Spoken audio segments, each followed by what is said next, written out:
오늘은 열왕기상 21장을 통해서 아합의 포도원 탈취 사건, 이런 제목으로 함께 은혜 나누도록 하겠습니다. 제가 사업을 할 때 사업하는 사람한테 가장 사업하는 사람들이 중요하게 여기는 거는 뭘까요? 돈 버는 거죠. 이익을 발생시키는 거죠. 그래서 이익을 발생시키고자 하는 사람들한테 찾아와서 이익을 발생시키고자 하는 사람을 혹하게 만드는 말이 뭘까요? 돈을 많이 벌 수 있는 좋은 어떤 제안 같은 거. 그런데 그런 쪽의 생각을 계속하고 있다 보니까 그런 말을 하는데 솔깃하게 되는 거죠. 그래서 내가 그런 생각을 안 하고 있었으면 그런 얘기 하더라도 신경을 안 써요. 그런데 그런 쪽에 계속 고민을 하고 있는데 누가 와서 그런 말을 꺼내면 솔깃해서 귀담아 듣게 됩니다. 마찬가지예요. 우리가 자기가 생각하고 있는 어떤 것에 대해서 누군가 와서 거짓말을 하더라도 그게 진짜든 거짓말이든 내가 내 욕망을 채워줄 수 있는 어떤 솔깃한 이야기를 하게 되면 거기에 나도 모르게 끌려가게 되어 있습니다. 우리가 사는 삶도 마찬가지예요. 내가 다른 어떤 욕심을 갖고 있었다. 내가 갖고 있는 욕심을 누군가가 충족시켜 주겠다는 제안을 하게 되면 우리는 거기에 그냥 자기도 모르는 사이에 끌려갑니다. 그래서 이런 얘기를 하죠. 파리가 왜 여기를 오는지 아냐? 파리가 왜 온다 그래요? 파리가 먹을 게 있기 때문에 오는 거예요.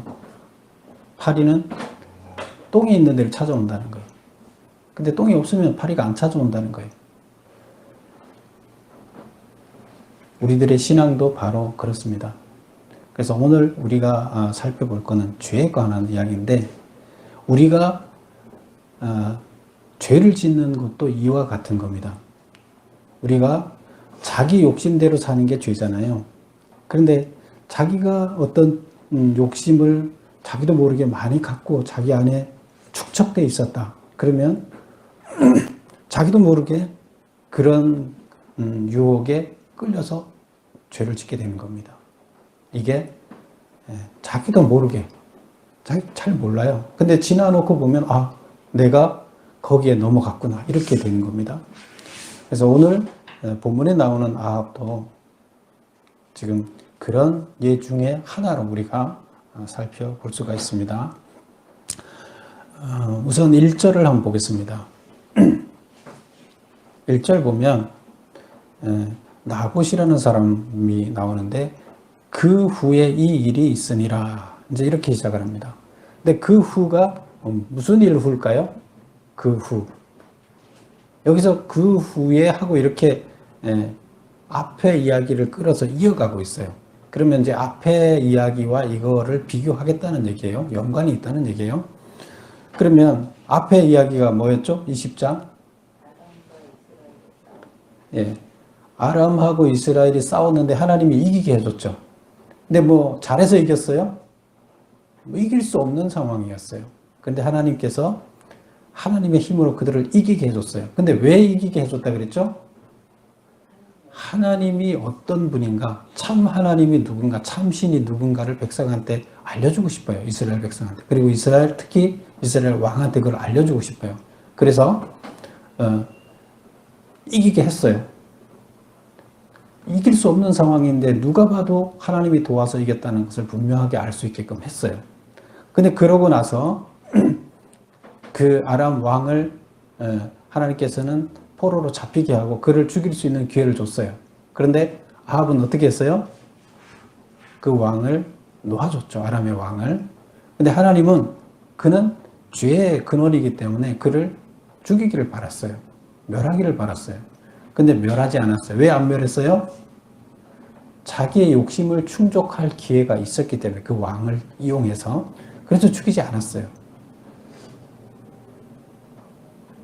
그래서 이 일 후에, 지금 이런 일이 있은 후에, 여기서 말하고자 하는 것은 하나님께서 크게 역사해서, 그러면 이제 하나님을 잘 믿어야 될 거 아니에요. 죽을 수밖에 없는 우리를 전쟁에서 구원해 줬으니까, 오히려 반대로 아람 왕처럼 될 수 있는 자였잖아요, 자기가. 근데 아람 왕을 무릎 꿇게 만들어준 하나님을 체험했으니까 어떻게 해야 돼요? 돌아서게 되잖아요. 그런데 돌아서지 않고 이제 그런 뜻이에요. 이 일 후에 이스라엘 사람 나봇에게 이스라엘의 포도원이 있어 사마리아 왕 아합의 왕궁에 가깝더니, 이스라엘 왕은 왕궁이 두 개가 있었어요. 그래서 왕궁이 어디 있느냐? 지금 그 사마리아가 수도죠. 그림에 보면, 주보의 그림을 보면 사마리아가 가운데 있죠. 북이스라엘. 거기가 수도예요. 그리고 이스라엘은 어디 있어요? 북쪽에 있죠. 그래서 남쪽에 사마리아 가운데, 사마리아가 원래 수도고 제2의 수도처럼 이스라엘을 사용했어요. 그래서 별장처럼 쓰면서 이스라엘에 가서 지내는 시간이 왕이 꽤 많았어요. 특히 이제 여름 같은 때는 여름 별장처럼 사용하면서 거기서 집무실을 사용했습니다. 그래서 왕궁이 양쪽에 있어요. 왕이 여기가 있으면 이쪽이 이제 왕궁이 되는 거고, 저기가 있으면 저기가 왕궁이 되는 거고, 이렇게 별장처럼 사용하는 왕궁이었어요. 지금 어디로 갔어요? 이 전쟁이 끝나고 나서, 지금 이스라엘 그 별장에 지금 갔어요. 그래서 갔더니, 거기에 그 별장 옆에 나봇이라는 사람의 포도원이 있어요. 그런데 2절에 보면 아합이 나봇에게 말하여 이르되 내 포도원이 내 왕궁 가까이에 있으니 내게 주어 채소밭을 삼게 하라. 내가 채소밭을 삼겠다. 내가 채소밭으로 쓰고 싶다. 너 포도원을. 그러니까 대신 내가 그 대신에 더 좋은 포도원을 너한테, 다른 포도원을 너한테 주겠다. 아니면 네가 돈으로 달라 그러면 충분히 후하게 쳐주겠다. 원하는 게 뭐냐? 원하는 대로 해주겠다. 이렇게 얘기를 합니다. 근데 3절에 나봇이 아합에게 말하되 거절합니다.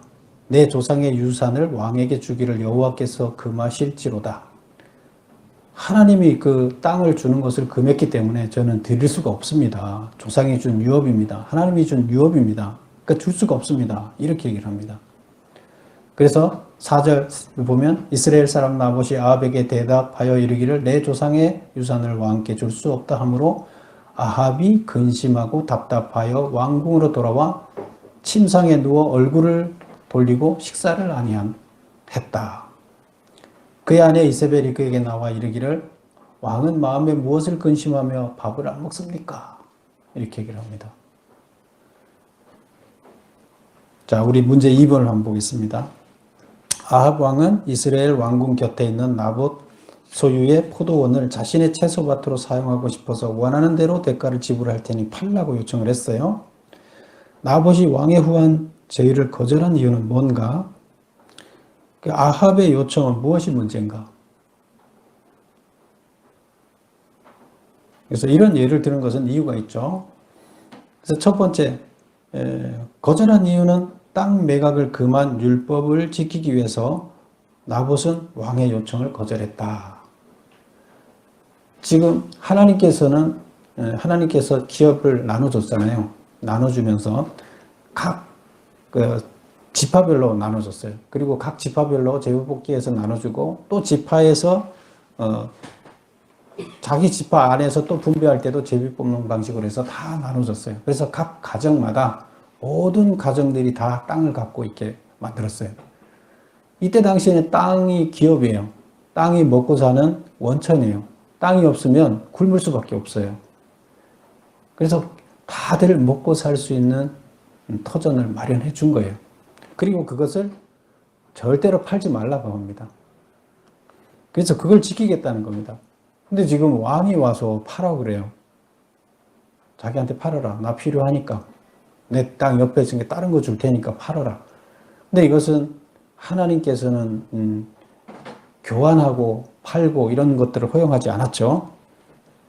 그래서 율법을 수호해야 할 왕이 율법에 반하는 요청을 했다. 이것은 하나님의 뜻에 반하는 거예요.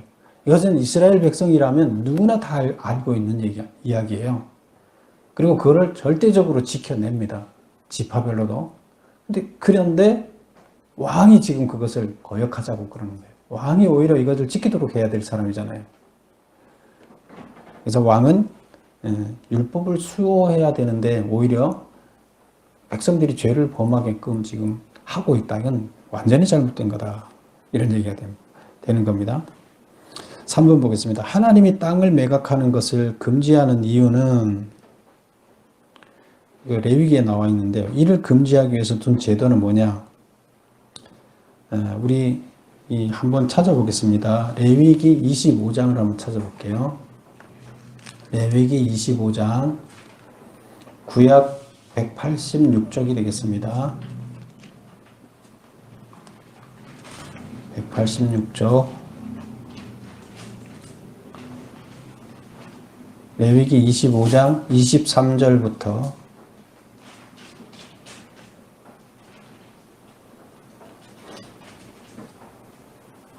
레위기 25장 23절부터 28절까지 한번 보겠는데요. 같이 한번 교독하도록 하겠습니다. 토지를 영구히 팔지 말 것은 토지는 다 내 것임이라. 너희는 거류민이요 동거하는 자로서 나와 함께 있느니라. 다 같이 읽어보겠습니다. 24절 시작. 만일 내 형제가 가난하여 그의 기업 중에서 얼마를 팔았으면 그에게 가까운 기업 물을 자가 와서 그의 형제가 판 것을 물을 것이요. 만일 그것을 물을 사람이 없고 자기가 부유하게 되어 물을 힘이 있으면 그 판 해를 계수하여 그 남은 값을 산자에게 주고 자기의 소유지로 돌릴 것이니라. 그러나 자기가 물을 힘이 없으면 그 판 것이 희년에 이르기까지 산자의 손에 있다가 희년에 이르러 돌아올지니 그것이 곧 그의 업으로 돌아갈 것이니라. 네, 지금 이것이 토지에 대한 하나님의 생각이에요. 그래서 23절에 보면 뭐라 했냐면 토지를 영구히 팔지 말라. 왜? 토지는 다 내 것이라. 누구 것이에요? 하나님 거라는 거예요. 토지는 하나님 거예요. 그러면 우리한테 준 것은 소유권을 준 게 아니라는 거예요. 그럼 뭘 준 거예요? 관리권을 줬어요. 그런데 관리자가 땅을 마음대로 팔아먹으면 돼요, 안 돼요? 잘 관리할 책임이 있는 건데 그걸 마음대로 팔아먹으면 안 된다는 거예요. 그래서 토지를 영구히 팔지 말라. 내 거다. 너희는 관리를 나눠서 맡겼기 때문에 여기서 이걸 가지고 사용 수익을 할 권리를 줬지 매각할 권리를 주지 않았다. 이렇게 얘기를 합니다. 그리고 너희 기업의 온 땅에서 그 토지 무르기를 허락할지니. 이게 무슨 말이에요? 토지 무르다는 거는 되물리다 그런 뜻이에요. 우리가 홈쇼핑에서 물건을 샀는데 마음에 안 들어요. 그럼 되물리잖아요. 되물리다는 뜻이에요. 토지를 무르기를 허락할지니. 만약에 혹시 거래를 했다 그러면 되물려라는 거예요. 근데 물으려면 돈을 다시 주고 물어야 되잖아요. 토지를 매각할 때는 이때 당시 왜 매각할까요? 먹고 살 게 없어서 지금 쌀이 다 떨어져서 못 먹고 사니까 토지를 팔아서 쌀을 사는 거예요. 이때 당시에는 그거밖에 없어요. 먹을 길이 없기 때문에. 그래서 그것을 팔아서 혹시 굶어 죽지 못해서 그걸 팔았다면 어쩔 수 없이 팔았다면 원래 팔면 안 되는데 그렇다면 다시 되물리라는 거예요. 어떻게 누가 물려야 돼요? 돈을 줘야 되잖아요. 돈을 누가 주느냐? 25절. 만일 내 형제가 가난하여 그의 기업 중에서 얼마를 팔았으면 그에게 가까운 기업 물을 자가 와서 그 형제가 판 것을 물을 것이요. 누가? 형제나 친척 중에서 가까운 사람들이 뭘 해야 된다? 돈을 갚아주고 친척 중에서 갚아주고 형제 중에서 갚아주고 그것을 다시 형제한테 되돌려 놓으라는 얘기예요. 그러면 물을 책임이 누구한테 있다는 거예요? 예, 가까운 형제나 친척한테 책임이 있다는 거예요. 기업 물을 자 대신 돈을 갚아주고 되돌려 오라는 거예요. 왜? 하나님의 것이니까. 그런데 죽지는 말아야 될 거 아니에요. 죽을 수 없어서 어쩔 수 없이 그렇게 하고 매각을 했을 경우에는 그렇게 되어 물려라. 25절, 26절. 만일 그것을 물을 사람이 없고 자기가 부유하게 되어 물을 힘이 있으면, 근데 물을 자가 없으면, 돈 주고 다시 되돌려 올 자가 없으면 자기가 돈을 벌어서 그걸 다시 되돌리라는 거예요. 그리고 27절. 그 판회를 계수하여 그 남은 값을 산자에게 주고 자기의 소유지로 돌릴 것이니라. 그런데 이것은 되돌릴 때 그 시간을 계산하라는 거예요. 어떤 시간요? 예, 지금 이스라엘은 어떤 법이 있냐면 희년법이 있습니다. 희년법.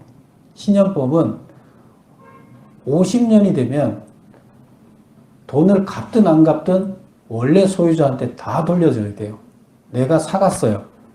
그럼 50년째가 되는 해를 희년인데 그 해는 저 사람이 돈이 없어서 나한테 팔았는데 못 갚았어요. 그래도 50년째 되는 해는 무조건 다 돌려줘야 돼요. 안 돌려주면 나한테 하나님의 벌이 임합니다. 이게 희년법이에요. 왜? 모든 것은 하나님의 소유이기 때문에 정의치에 그대로 있으라는 거예요. 그러면 거래를 하게 되면 거래를 할 때 가치를 어떻게 쳐야 돼요? 만약에 지금 하나님이 정해놓은 희년이 이제 지금부터 시작해서 50년째가 되는 희년이 있을 거 아니에요. 그 희년을 계산할 때는 7년씩 7번, 77이 49, 49년이 안식년이 지나면 안식년이 7년마다 있잖아요. 그래서 안식년이 7번 지나고 그 다음에 오는 해가 50년째잖아요. 그 50년째가 되돌려주는 희년의 해예요.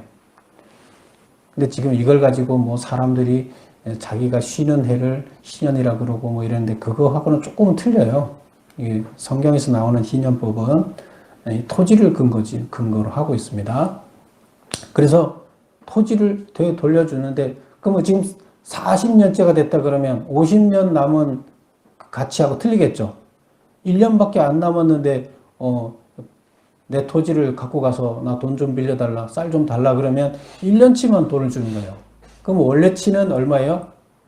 50년치의 계산이 되는데 50년치를 계산하지 않고 1년치만 해주고 왜? 돌려줘야 되니까. 그래서 그 말이에요. 그래서 27절에 그 판회를 계수하여 그 남은 값을 남은 몇 년이 남았냐 되돌려줄게 몇 년이 남았냐 희년으로부터 거꾸로 이렇게 계산해 보면 3년밖에 안 남았다. 그러면 50분의 3만 가치를 쳐주겠다는 거예요. 그렇게 해서 자기의 소유지로 돌릴 것이니라 이렇게 하는 겁니다. 그래서 최대한 여건이 되면 무조건 돌려라. 그러면 안 되면 어떻게 해요? 그러면 희년법에 따라서 희년에는 돌아와요. 그래서 기업 물을 법을 만들어 놨고, 그 다음에 희년이라는 법을 만들어서, 그렇게 되면 이 사람이, 이 집안이 한때는 어려웠지만, 영원히 종이 될까요? 안 될까요? 안 돼요. 땅이 있으면 다시 자기가 먹고 살 수 있기 때문에, 남의 종살이를 영원히 하지 않아도 돼요. 이게 하나님의 법이에요. 근데 이것만 그런 게 아니라, 혹시 그러면 자기가 땅도 팔고, 나중에 먹을 것이, 그래도 먹을 것이 없어요. 그래서 자기가 어느 집에 종으로 들어가기를 자청해서 들어가서 일해주고 밥을 얻어 먹었다. 그러면 희년에는 어떻게 해야 돼요? 땅만 돌려주는 것이 아니에요. 사람도 노예도 다 돌려야 원위치 시켜야 돼요. 이게 하나님의 법이에요. 희년법이에요. 자, 이제 아시겠죠? 하나님의 법은 누구나 종이 되는 것을 싫어해요. 그래서 종이 되지 않는 법, 영원한 종이 될 수 없게끔 하나님께서는 자유인으로 살 수 있게끔 만들어 놓은 게 바로 희년법이에요. 그게 토지에 그게 적용이 되는 겁니다. 자, 그러면 다시 돌아와 보겠습니다. 3번 하나님이 땅을 매각하는 것을 금지하는 이유는 하나님의 것이므로 땅이 하나님이 유업으로 줬기 때문에 소유권을 준 게 아니고 유업으로 관리하게끔 줬어요. 그 다음에 이를 금지하기 위해서 둔 제도는 기업 물을 자 친척을 지정해줬다. 기업 물을 책임이 누구한테 있는지를 지정해줬다. 그 다음에 희년법을 제정했다. 그래서 매 50년마다 본래의 주인에게 반환할 수 있게끔 만들어줬다. 이게 땅에 대한 하나님의 뜻이에요. 자, 이렇게 봤을 때 지금 우리는 분명하게 알 수 있죠. 아합 왕이 얼마나 큰 잘못을 했는가. 하나님이 뭘 중요하게 여기는가. 이 희년법은 이스라엘의 근간이에요. 하나님께서 모든 그 이스라엘 백성들을 애굽 땅에서 종되었던 자를 해방시켰잖아요. 그래서 자유인이 돼서 하나님처럼 존귀한 자가 되려면 자유인으로 살아야 되잖아요. 그래서 그렇게 존귀한 자로 하나님의 자식으로 만들기 위해서 만들어 놓은 법이 신현법이에요. 종이 되지, 절대로 종이 되지 않게. 근데 이것을 전면적으로 어기는 것이 지금 아합의 포도원 사건이에요. 하나님이 화가 나겠어요, 안 나겠어요? 책임자라는 사람이 지금 하나님이 가장 중요하게 생각하는 이 신현법을 지금 어기고 있는 거잖아요. 토지법을. 그래서 그런 상태입니다. 4번 보겠습니다. 아합 왕이 나봇의 일로 침상에 누워 얼굴을 돌이키고 식사를 하지 않자 이세벨이 왕께 한 말은 뭐냐? 한번 읽어볼까요? 7절 한번 볼까요? 그의 아내 이세벨이 그에게 이르되 왕이 지금 이스라엘 나라를 다스리시나이까? 이게 무슨 말이에요? 당신이 지금 왕이에요? 당신이 지금 이스라엘을 다스리는 사람 맞아요? 이런 뜻이에요. 아니, 왕이 다스리는 사람이 마음대로 하면 되지. 왜 그거 하나 땅을 못 뺏어갖고 그러냐고. 마음대로 하면 될 거 아니에요? 그 말은 뭐예요? 말 안 들으면 죽이면 될 거 아니에요? 죽여서 뺏으면 될 거 아니에요? 이런 뜻이죠. 그러면서 일어나 식사를 하시고 마음을 즐겁게 하십시오. 내가 이스라엘 사람 나봇의 포도원을 왕께 드리겠나요? 어떻게 드리겠다는 거예요? 내가 뺏어 갖다 드리겠습니다. 얘기해요. 아합의 이름으로, 그 다음에 그리고 나서 8절부터 어떻게 행동을 하는 거죠? 8절 보겠습니다. 아합의 이름으로 편지를 쓰고 그 인을 치고 봉하여 그의 성읍에서 나봇과 함께 사는 장로와 귀족들에게 보내니, 편지를 써서 나봇이 있는 나봇 지역의 장로들, 귀족들, 그 지역의 유지들한테 보내면, 통치자들이죠. 그 지역의 지방 책임자들한테 편지를 써서 보냅니다. 뭐라고 쓰느냐? 9절, 그 편지 사연에 이르기를 금식을 선포하고 그 지역 사람들 금식을 다 하도록 해라. 큰 문제가 생겼으니까 금식하고 회개하라는 거예요. 그 지역에서. 뭐가 회개할 일일까요? 금식하면서 회개할 일이 뭘까요? 왕한테 대항했다는 거예요. 그러면서 뭐라 그러냐면, 나봇을 백성 가운데서 높이 앉힌 후에, 높이 앉힌다는 게 뭐예요? 이거는 재판정에 세운다는 뜻이죠. 재판석이 이렇게 높게 있기 때문에 재판석, 피고인석에 앉히라는 거예요. 죄인석에 앉히라는 겁니다. 그리고 불량자 두 사람을 그의 앞에 마주 앉히고 그에게 대하여 증거하기를, 불량자 두 사람을 데려다 증인을 세우라는 거예요. 그래서 율법서에 보면 증인을 할 때는 한 사람이 봤다고 얘기를 하게 되면 그는 증인의 효력이 없어요. 근데 두 사람이 같은 얘기를 하게 되면 그때는 증거 능력이 있어요. 그럼 증거로 인정해줘요. 한 사람이 얘기하면 증거 능력이 없어요. 그래서 여기서 보면 율법에 따라서 두 사람을 세우라는 거예요. 근데 불량자예요. 불량자는 뭐예요? 돈만 주면 그들은 지금 시키는 대로 나쁜 짓 하는 사람들이죠. 그래서 불량자 두 사람을 증인으로 데려다가 세우고 뭐라고 얘기를 하느냐? 내가 하나님과 왕을 저주하였다고 증거를 하라는 거예요. 증거를 시키라는 거예요. 그리고 그를 끌고 나가서 돌로 쳐 죽이라. 그러면 증인이 확보됐잖아요. 왕과 하나님을 저주한 사람은 이때 당시는 모욕죄로, 모독죄, 신성 모독죄로 어떻게 합니까? 처형하면 돼요. 처형하는데 돌로 모든 사람들이 쳐 죽이게 돼 있고, 거기에 신성 모독한 자를 돌로 쳐 죽이지 않는 자는 그도 벌하게 돼 있어요. 그럼 그 마을 사람들이 다, 그 지역 사람들이 다 돌을 들고 그 사람을 쳐 죽이는 거예요. 그래서 쳐 죽였어요. 4번 보겠습니다. 아합 왕이 나봇의 일로 침상에 누워 얼굴을 돌이켜 식사를 하지 않자 이세벨이 왕께 한 말은 뭐냐? 문제 해결을 위해서 이세벨이 내린 조치는 뭐냐? 먼저 한 말, 당신이 이 나라를 다스리는 왕이 맞습니까? 내가 나봇의 포도원을 뺏어서 왕한테 드리겠나이다. 나봇이 사는 성읍 장로에게 아합의 이름으로 편지를 보내서 나봇을 죽이도록 지시하였다. 그래서 누가 이렇게 쓴 거예요? 이세벨이 편지를 쓰는데 누구 이름으로 편지를 썼어요? 왕 이름으로 편지를 써서 자기가 봉인을 해서 보냈어요. 뭐 이건 섭정이 아니라 완전히 예? 왕이 허수아비죠. 근데 그 내용은 금식을 선포하고 금식은 왜 선포했다고요? 왕한테 모독했으니까 회개하라는 거예요. 그 사람만이 아니라 그 지역 사람들이 다 회개하라는 거죠. 나봇을 재판석에 앉히고 불량자 두 사람으로 거짓 증거하게 하여 하나님과 왕을 모독한 죄로 몰아 돌로 쳐 죽이라는 것이다. 뭐 그렇게 지시를 하니까 왕의 명령으로 지시를 하니까 이때 뭐 방법이 있습니까? 쳐 죽였어요. 5번 이세벨은 왕에게 나봇이 죽었으니 일어나 나봇의 포도원을 차지하소서라고 하였다. 왕이 그 포도원을 차지할 근거는 무엇인가? 주인이 없잖아요. 그러면 다른 사람들이 차지할 수도 있잖아요. 근데 이때 신성 모독죄는 어떻게 하냐면 그 사람만 죽이는 게 아니에요. 그 가족을 다 죽여요. 신성 반역죄랑 같은 거예요. 왕에 대한 반역이나 마찬가지로 봤기 때문에 그 가족들을 다 죽입니다. 그러면 어떻게 해요? 그걸 물려받을 자가 없죠. 그러면 이것은 누구한테 가느냐? 왕한테 갑니다. 왕을 모독하여 반역죄로 처형된 사람의 재물은 모두 왕의 것이 되는 관습법에 근거하여 포도원을 차지했다. 당연히 그럼 누구도 이제 뭐 반역죄로 죽었으니까 누구도 왕의 저거 건데 누구로 차지할 수 없어요. 왕이 가져가는 건 당연하게 여깁니다. 그래서 그렇게 뺏어왔어요. 이게 말이 되는 일을 저지르는 거예요? 하지 말아야 할 일이죠. 이게 특히 왕이 백성들을 보호하고 그렇게 해야 할 사람이 오히려 백성들 것을 뺏어가는 거죠. 6번 보겠습니다. 하나님의 엘리야를 통하여 아합을 질책한 말 중에 내가 죽이고 빼앗았느냐라는 말을 통해 드러난 아합의 범죄는 무엇인가?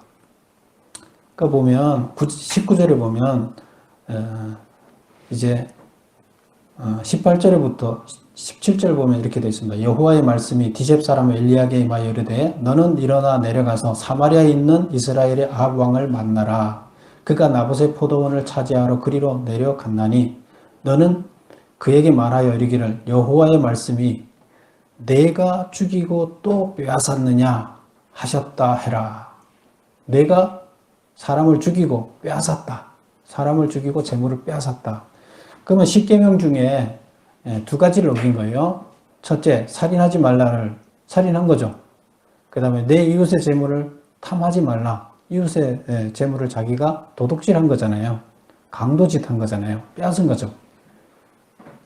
그래서 재물을 강도짓한 것과 사람을 죽인 이 죄를 저지른 거죠. 그래서 살인하지 말라, 내 이웃의 물건을 탐내지 말라는 두 계명을 어겼다. 중요한 이야기죠. 사실 살인하지 말라는 것은 어떻게 사람들 사이에 지켜야 할 가장 큰 중요한 일이죠. 근데 그걸 어겼어요. 그 다음에 7번 보겠습니다. 엘리야를 통하여 아합에게 선포된 재앙은 뭐냐? 하나님이 그 다음에 엘리야를 보내서 재앙을 선포합니다. 누구한테?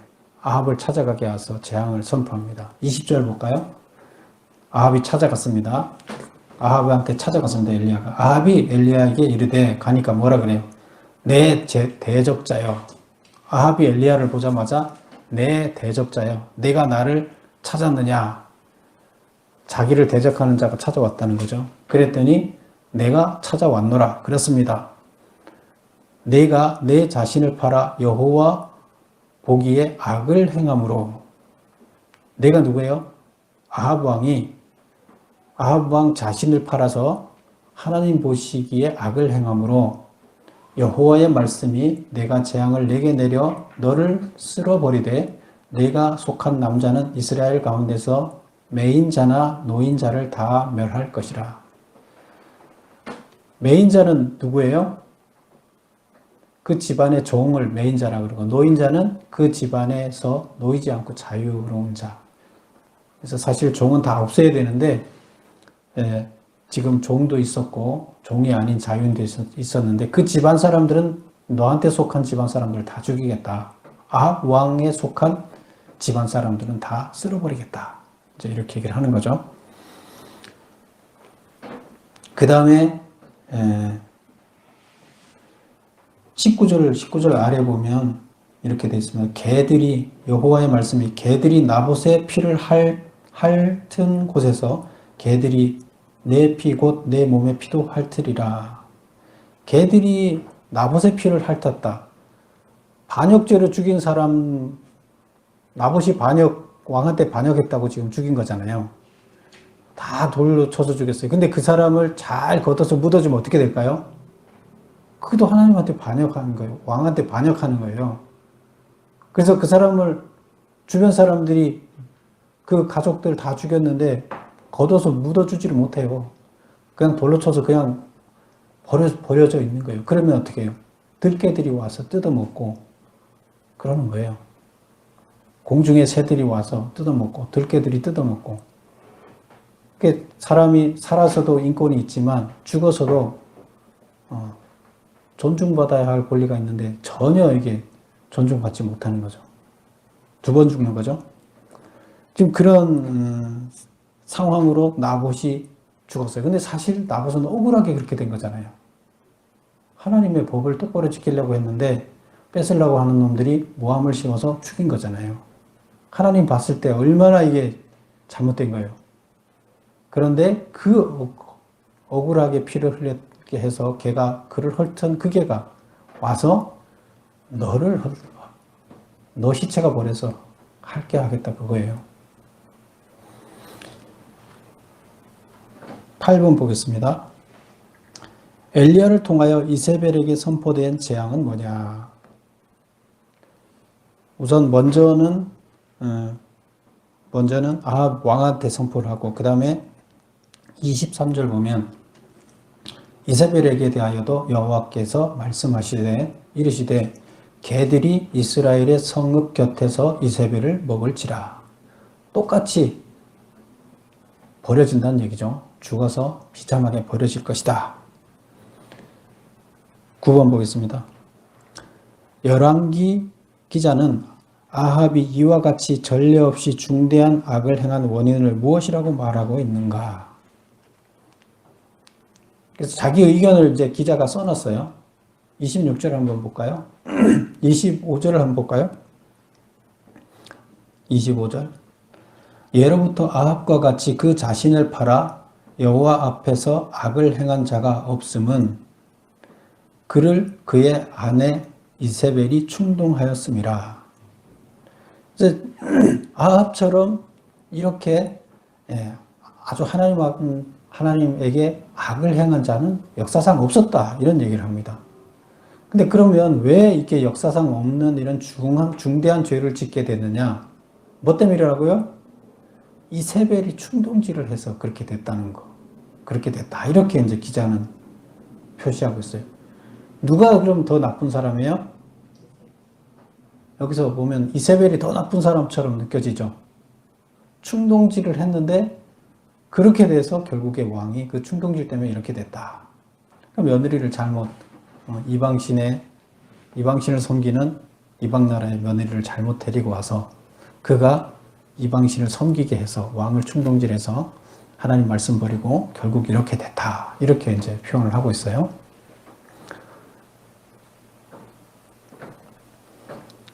그러면 그 답을 한번 보겠습니다.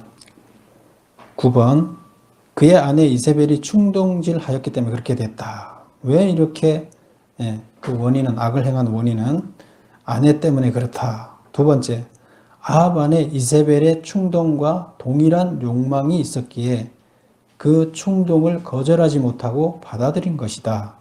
아합 안의 욕망이 죄악의 원인이 된 것이다. 만약에 아합 왕이 아무리 이세벨이 충동질을 한다 한들 그 안에 자기가 그 땅을 뺏고자 하는 욕망이 없었다면 이런 일이 발생하지 않았어요. 처음에 땅을 뺏고자 하는 욕심을 이세벨이 넣어줬나요? 안 넣었어요. 자기가 이세벨을 몰랐어요. 포도원을 뺏고자 하는 생각을 이세벨이 넣어준 거 아니에요. 누가 했어요? 자기가 스스로 한 거예요, 아합 왕이. 그런데 이세벨이 충동질을 해서 결국에 사람을 죽이고 재산을 뺏는 거에 완성된 거죠.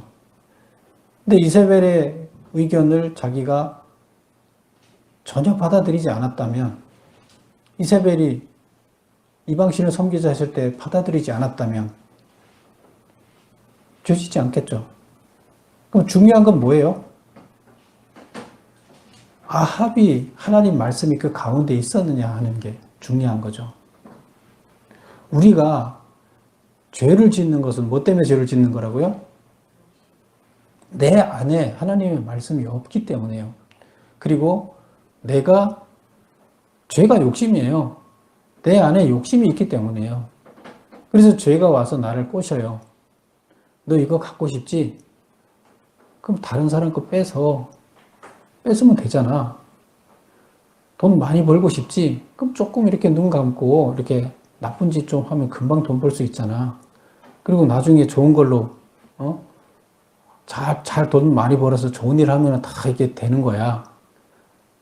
뭐 이런 식으로 유혹을 하게 되면 편법을 써서라도 돈을 벌어야 되겠다는 생각을 갖는 거죠. 뭐 편법을 써서 작전을 해서 주식을 많이 이렇게 법은 하지 말라고 돼 있지만 몰래 이렇게 편법을 써서 정보를 먼저 어떤 식으로든 만들어내고 공유하면서 가짜 정보를 만들어내고 하면서 남의 돈을 결국에 뜯어먹는 거죠. 그래서 돈은 많이 벌 수 있어요. 그러나 그것은 뭐다? 자기 욕심과 죄하고 같은 거예요. 결국 내 안에 있는 것 때문에 죄를 짓게 되는 겁니다. 마귀가 와서 충동질을 하는 것은 누가 충동질을 하는 거예요? 이세벨이 충동질을 하는 거예요. 항상 마귀는 와서 내 안에 있는 욕심과 마귀의 생각은 똑같아요. 근데 하나님의 생각은 틀려요. 그래서 내 안에 있는 욕심을 물리치고 하나님의 생각이 내 안에 자리를 잡아야 돼요. 그렇지 못하면 우리 인간은 그냥 죄가 충동질 하는 대로 끌려갈 수밖에 없어요. 그래서 자기도 모르는 사이에 자기도 몰래 충동질에 넘어가서 죄인이 되는 겁니다. 지금 여기서 역사서를 기록한 이 열왕기 기자는 이세벨의 충동질 때문이다 이렇게 표현을 했지만 우리가 그 얘기를 다시 되돌아서 생각해 보면 결국 내 안에 충동질을 받아들이고자 하는 욕망이 있었기 때문이다. 이렇게 우리는 해석해 볼 수가 있습니다. 10번 보겠습니다. 엘리야의 경고를 들은 아합은 어떻게 회개하였는가? 아합의 회개는 어떤 변화를 일으켰는가? 27절부터 보면 아합이 이 모든 말씀을 들을 때 그의 옷을 찢고 굵은 배로 몸을 동이고 금식하고 굵은 배에 누우며 또 풀이 죽어 다니더라. 지금 아합이 엘리야가 와서 너 집안 다 망한다. 그리고 너는 나봇처럼 너 시체가 개가 뜯어먹게 될 것이다. 새가 뜯어먹게 될 것이다. 하니까 충격을 받았어요. 근데 충격을 받고 뭘 합니까? 여기 굵은 배로 몸을 동이고 금식하고 이것은 뭐 할 때 하는 거예요? 철저한 회개를 할 때. 부모님이 돌아가시거나 상을 당했을 때 하는 것처럼 또 철저한 회개를 할 때 하나님 앞에 회개하는 모습이에요. 근데 이 사람이 정말로 회개를 했는지 안 했는지는 잘 몰라요. 그러나 어쨌건 그 소리를 듣고 아합은 회개를 했어요. 이렇게. 그리고 풀이 죽어서 다녔어요. 뭐 지금 그렇게 죽는다는데 왕이 그렇게 죽는다고 선고를 하니까 그 말에 아무 요동이 없을 수는 없죠. 그랬더니 28절 보면 여호와의 말씀이 디셉 사람 엘리야에게 임하여 이르되 하나님이 또 이제 엘리야를 통해서 뭘 얘기를 하냐면 아합이 내 앞에서 겸비함을 내가 보느냐 이렇게 낮아져서 회개하는 것을 네가 보느냐 지금 그러고 있지 않느냐 그가 내 앞에서 그렇게 회개하고 낮아져 있으니 내가 재앙을 저의 시대는 내리지 않고 그 아들의 시대에야 그의 집에 재앙을 내리리라 하셨더라. 재앙을 연기해 주셨다는 거예요. 그럼 이 사람이 살 때에는 자기 재앙을 지금 면한다는 거잖아요. 그럼 이게 하나님이 이게 공의로운 하나님이세요? 이게 부모의 심정입니다. 부모는 자식이 어떻게 되기를 바라요. 자식은 항상 잘못할 수 있어요. 그런데 중요한 것은 잘못으로 끝나지 않고 돌아오라는 거예요. 하나님이 아합한테 간절히 바라는 건 뭐예요? 벌써 잘못했을 때 잘못한 것대로 벌을 가했으면 벌써 몇 번 죽었어야 되잖아요. 근데 안 죽이고 계속 지금 교육을 시키려고 하는데 안 돌아서요. 근데 이제는 더 이상 답이 없다. 너는 죽을 거다. 근데 거기에 대해서는 확정적이에요.